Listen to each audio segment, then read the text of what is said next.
Olá e bem-vindos! Hoje a gente vai contar a história de uma promessa feita pela Constituição, mas que, para se tornar realidade, precisa de uma longa jornada.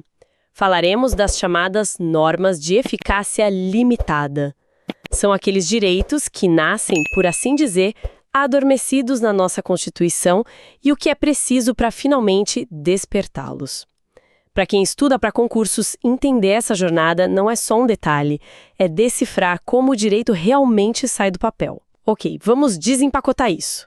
O que exatamente significa dizer que um direito, uma norma na Constituição, nasce com a eficácia limitada? É como se viesse com um defeito de fábrica? Essa é uma ótima imagem, mas eu diria que não é um defeito. É uma característica de projeto. Pensa numa norma de eficácia limitada como um aparelho eletrônico que você compra e na caixa está escrito, pilhas não inclusas.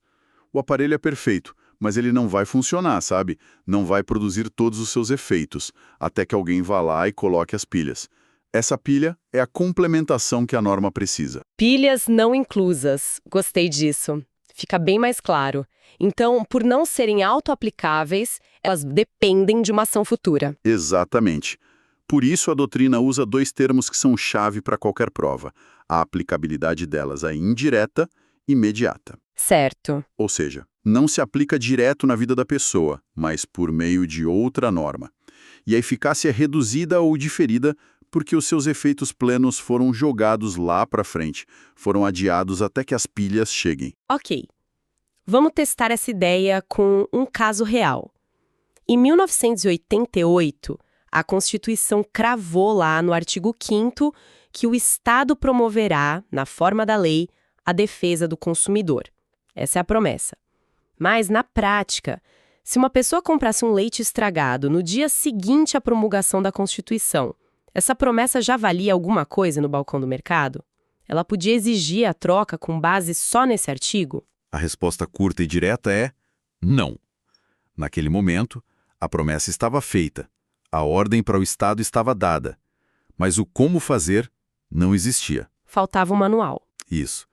A norma constitucional sozinha não tinha o que a gente chama de eficácia social. Foi preciso esperar até 1990, com a criação do Código de Defesa do Consumidor, para que essa promessa ganhasse um manual de instruções e se tornasse um direito que se pode exercer na prática. Entendi. Outro exemplo que sempre aparece é o direito de greve do servidor público, certo? A Constituição diz que eles têm o direito, mas joga a bola para o Congresso, dizendo que será exercido nos termos da lei. Perfeito. E essa lei específica nunca veio. O direito está lá, prometido, mas por décadas ficou engessado, dependendo de decisões do judiciário para poder ser minimamente exercido. É o exemplo clássico de uma promessa que ainda aguarda sua plena realização. Mas espera aí, isso me parece uma falha grave no sistema. Se a Constituição, que é a nossa lei máxima, me dá um direito, mas ele depende de um ato do Congresso que pode nunca vir, esse direito não é na prática uma ilusão? Uma promessa vazia? Essa é a grande tensão desse tipo de norma, e é uma pergunta excelente. A resposta está na diferença entre eficácia jurídica e eficácia social. Ah, tem essa diferença? Tem, e é crucial. Desde o primeiro segundo, a norma que promete o direito de greve já tem eficácia jurídica. Isso significa que ela serve como um norte. Ela impede que se crie uma lei que proíba totalmente a greve, por exemplo. Ela já funciona como um revogaço, sabe? Cancelando qualquer lei antiga que bata de frente com essa promessa. O que lhe falta é a eficácia social plena, a capacidade de transformar a realidade do dia a dia. Então a promessa não é vazia. Não é vazia, mas a sua concretização é um processo político. E essa concretização, essas pilhas, são sempre uma lei vinda do Congresso? Na maioria das vezes, sim. O caminho mais comum é um comando direto para o Poder Legislativo. Congresso cria lei. Mas existe outra via, que são as políticas públicas. Certo. Nesse caso, a Constituição estabelece um objetivo, uma meta. E aí cabe ao Poder Executivo, governos, ministérios, criar programas e ações para alcançar essa meta. Consegue dar um exemplo prático disso? Claro.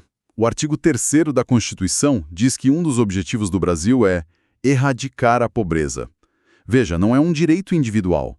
É uma meta coletiva. Né? Sim, um objetivo do país. Exato. Como o Estado faz isso? Através de políticas públicas. Um programa de transferência de renda, por exemplo, é uma ação do Executivo que tenta dar eficácia, dar vida a esse comando constitucional. É o governo tentando colocar as pilhas para fazer essa promessa funcionar. Ok, então a montagem pode ser uma lei ou uma política pública. Mas todas essas normas adormecidas são iguais? Elas pedem o mesmo tipo de ação do Estado ou existem tipos diferentes de promessas? Existem dois tipos principais. A primeira categoria é a de princípio institutivo, que alguns chamam de organizativo. Essas normas não são uma lista de tarefas, elas são mais como o arquiteto do Estado. O arquiteto. Isso.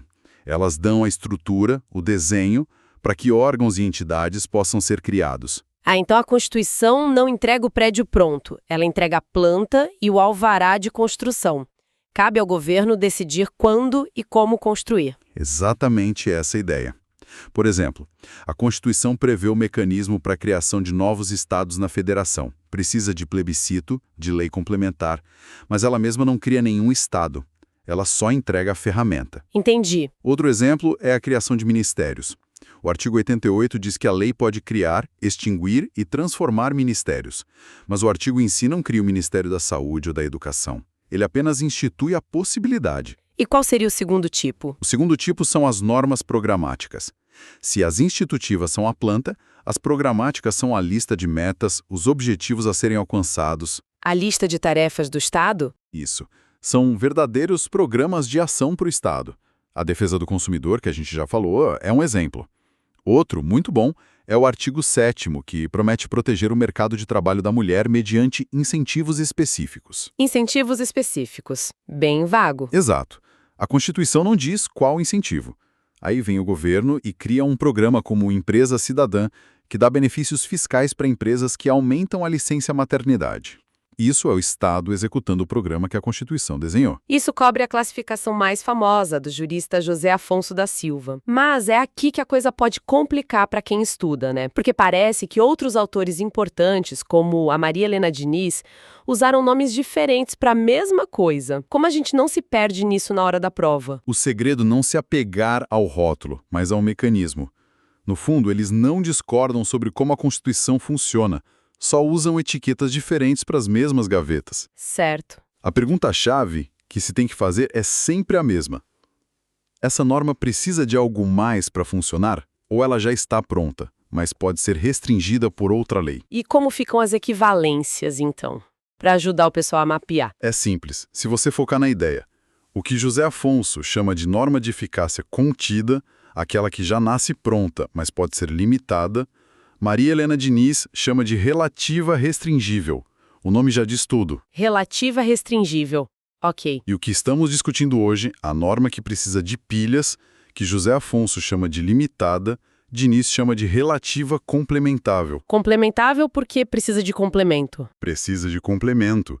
As bancas de concurso adoram misturar os nomes para testar se o candidato decorou ou se entendeu a lógica.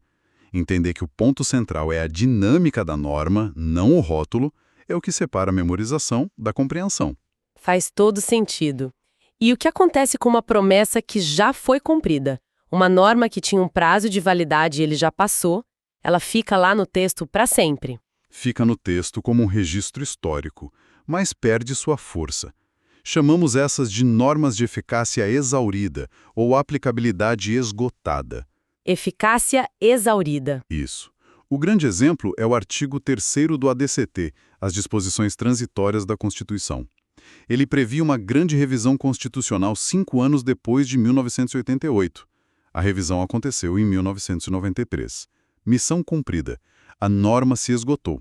Ela está lá, mas não produz mais nenhum efeito. Ok, entendi as classificações, mas isso tudo me faz pensar.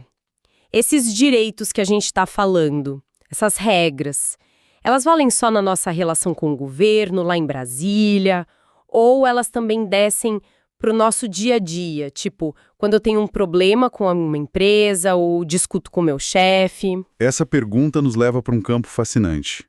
A eficácia dos direitos fundamentais nas relações sociais. E a resposta é que eles descem sim. A forma clássica é a chamada eficácia vertical.